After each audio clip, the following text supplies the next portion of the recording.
Luiz Elizondo may be the most significant U.S. official to ever claim the UFO phenomenon is real. For 2 decades, he served as a counterintelligence officer for the Department of Defense. Lou is, in many ways, an enigma. Here was a guy who had spent decades, really, in the intelligence community.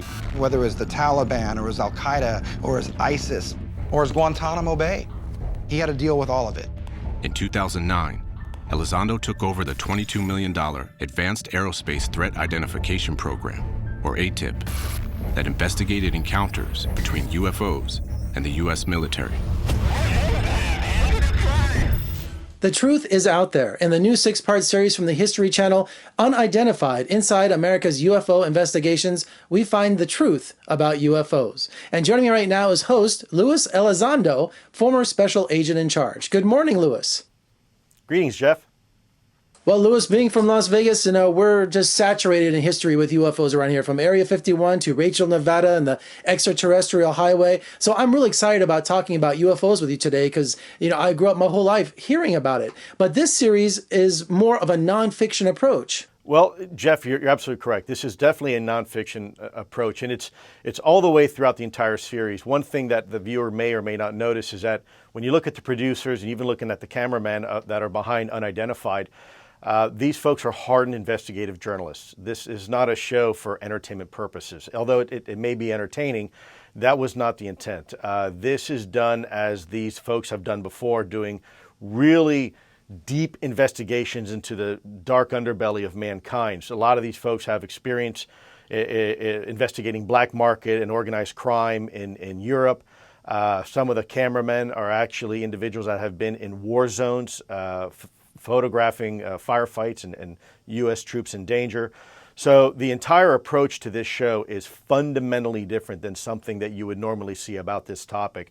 And by the way, everybody we talk to are either law enforcement, military, or intelligence personnel.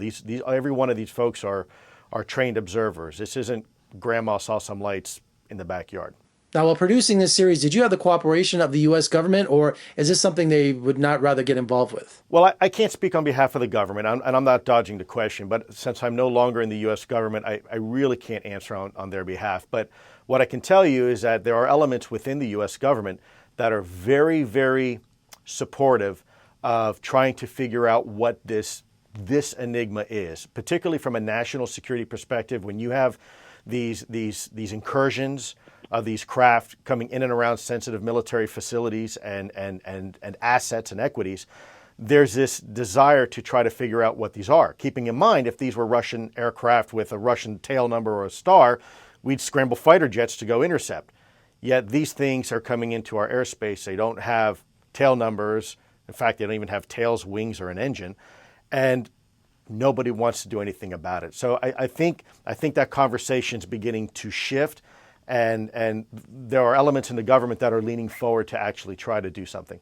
It could be confusing at times because the U.S. government could feed into the frenzy of UFOs' existence just to mask the technology they're developing, like the stealth bomber or some new weapons. They would love to say, yeah, it's UFOs. It's not really these new weapons. Well, it's a great question. At the end of the day, it very well could be. It could be that we've been technologically leapfrogged by a foreign adversary and we never knew it, which is, again, another valid reason why we need to figure these things out. At the end of the day, my program in ATIP was really to focus in on what was it and how does it work.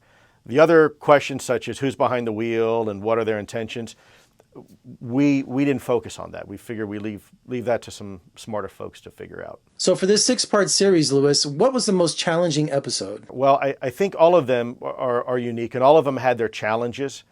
But I think what the viewer might appreciate most, beginning from the first episode, it kind of takes you through the process of one of the very first real significant events involving the USS Nimitz in 2004. But from there, the trajectory of the show just gets increasingly interesting. And I think by the time you get to the last episode, number 6, I think the audience is going to be very, very surprised just how much information we obtained.